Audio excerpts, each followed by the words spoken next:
مسجد اقصیٰ وہ مسجد ہے کہ جہاں 1,24,000 انبیاء کی اللہ کے رسول صلی اللہ علیہ وسلم نے امامت کروائی ہے۔ آپ کو امام الانبیاء ہونے کا اعزاز اور لقب جس مسجد میں ملا اسے مسجد اقصیٰ کہتے ہیں۔ معراج کی رات میں پہلی منزل مسجد حرام سے مسجد اقصیٰ ٹھہری، آپ وہاں پہنچے۔ قرآن گواہی دیتا ہے سبحان الذی اسریٰ بعبدہ لیلا من المسجد الحرام الی المسجد الاقصیٰ، پاک ہے وہ ذات جو رات کے تھوڑے سے حصے میں اپنے خاص بندے کو لے کر گئی مسجد حرام سے مسجد اقصیٰ کی طرف۔ خانہ کعبہ سے آپ چلے اور مسجد اقصیٰ میں آپ نے پہلا پڑاؤ اور سٹے کیا، اور وہاں سارے انبیاء جمع ہوئے اور جبرائیل امین نے اذان دی۔ اذان دیتے ہوئے انہوں نے کہا اللہ اکبر اللہ اکبر اللہ اکبر اللہ اکبر، اشہد ان لا الہ الا اللہ اشہد ان لا الہ الا اللہ اشہد ان۔ یہاں آ کر جبرائیل امین کو بریک لگ گئی، وہ رک گئے۔ اب یہاں کس نبی کی رسالت کا اعلان کیا جائے اور کس نبی کی نبوت کی گواہی دی جائے کہ یہاں آدم صفی اللہ موجود ہیں، یہاں حضرت نوح نجی اللہ موجود ہیں، یہاں اسماعیل ذبیح اللہ موجود ہیں، یہاں ابراہیم خلیل اللہ موجود ہیں، یہاں حضرت اسماعیل ذبیح اللہ موجود ہیں، یہاں عیسیٰ روح اللہ موجود ہیں، یہاں موسیٰ کلیم اللہ موجود ہیں، تو کس کی نبوت کا اعلان کیا جائے؟ حکم ملا اے جبرائیل جس کے لیے یہ سارے انبیاء جمع کیے گئے ہیں اس کی نبوت کا اعلان کرو نا۔ تو جبرائیل امین نے کہا اشہد ان محمد رسول اللہ، تو 1,24,000 انبیاء نے بھی کہا اشہد ان محمد رسول اللہ۔ سبحان اللہ۔ تو آپ نے فرمایا کہ ہر نبی اپنے قوم اور علاقے کا نبی بن کے آیا ہے، اور اللہ تعالیٰ نے مجھے نبی الانبیاء بنایا ہے۔ تو جس مقام پر آپ صلی اللہ علیہ وسلم نبی الانبیاء بنے وہ مسجد اقصیٰ تھی، جہاں آپ نے 1,24,000 انبیاء کی امامت کروائی، وہ جگہ مسجد اقصیٰ تھی۔ جہاں آپ امام القبلتین بنے وہ مسجد اقصیٰ تھی۔ آپ صلی اللہ علیہ وسلم کو امام القبلتین ہونے کا اعزاز مسجد اقصیٰ میں ملا۔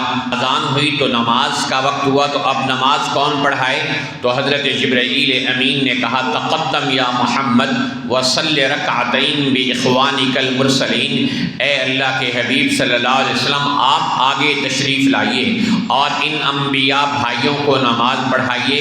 اشہد ان محمد رسول اللہ پڑھ کے سب نبیوں نے آپ کی نبوت پر ایمان لانے کا اقرار اور اظہار کیا، اور آپ کے پیچھے نماز پڑھ کے سب نبیوں نے آپ کو امام الانبیاء تسلیم کیا، اور جب آپ نے مسجد اقصیٰ میں امامت کر لی تو آپ کو اللہ نے امام القبلتین بنایا۔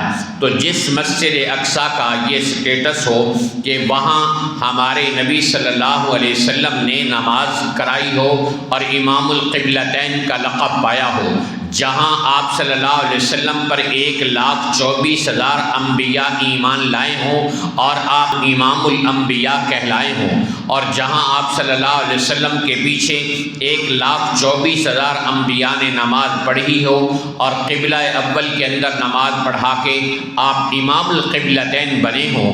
آج کہا جا رہا ہے کہ اس کا مسلمانوں سے کیا تعلق ہے؟ یہ عربوں کا مسئلہ ہے۔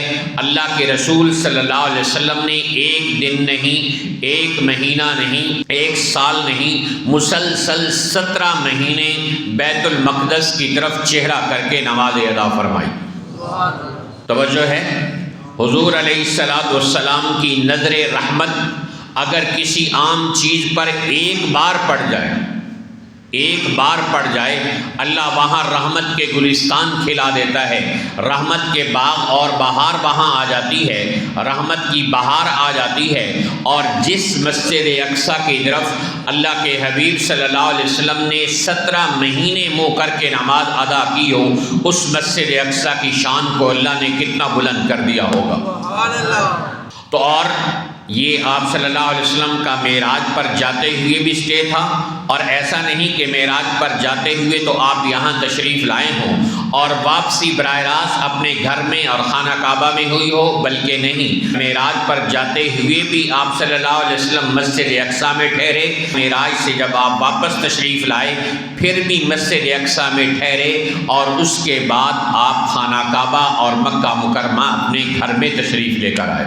اور جب آپ صلی اللہ علیہ وسلم نے آ کر کافروں کو بتایا کہ میں مسجد اقصیٰ کا سفر طے کر کے آیا ہوں، تو وہ بڑے حیران ہو گئے کہ رات کی اتنی سی ٹائمنگ کے اندر، شارٹ سی ٹائمنگ میں، مختصر سی مدت میں یہ کیسے ہو کر آ سکتے ہیں؟ چنانچہ انہوں نے رسول اللہ صلی اللہ علیہ وسلم سے مسجد اقصیٰ کے بارے میں سوالات کرنے شروع کیے، کیونکہ انہوں نے مسجد اقصیٰ دیکھی ہوئی تھی۔ تو انہوں نے پوچھا کہ مسجد اقصیٰ کے دروازے کتنے ہیں، اس کے پلر اور ستون کتنے ہیں، اس کی کھڑکیاں کتنی ہیں؟ تو اللہ نے مسجد اقصیٰ آپ صلی اللہ علیہ وسلم کے سامنے کر دی۔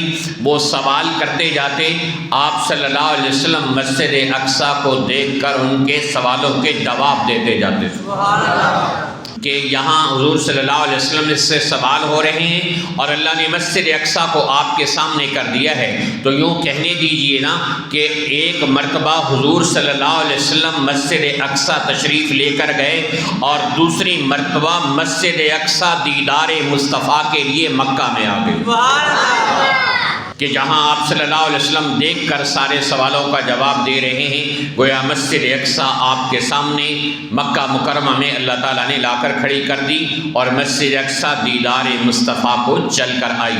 تو یہ ہے مسلمانوں کا اس مسجد اقصیٰ سے تعلق، ان کے نبی کا تعلق۔ 10,000 تو نبی وہاں دفن ہیں، 10,000 انبیاء اور مرسلین وہاں دفن ہیں۔